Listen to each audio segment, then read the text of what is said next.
Feni battalion 4 বিজিবির সার্বিক ব্যবস্থাপনায় আমরা আজকে পরশুরামে মেডিকেল ক্যাম্পেইন করছি। আমরা আমাদের যথাসাধ্য চেষ্টা করছি এবং বিকেল পর্যন্ত আমরা ইনশাল্লাহ আশা করি ক্যাম্পেইনটা পরিচালনা করব।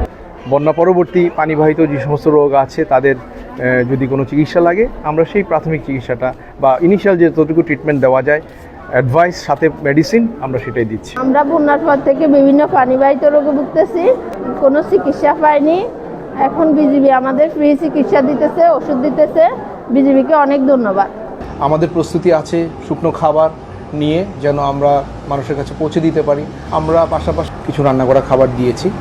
বিজিবি সার্বক্ষণিকভাবে প্রস্তুত আছে মানুষকে সহায়তা করার জন্য সীমান্তে এবং জনপদে।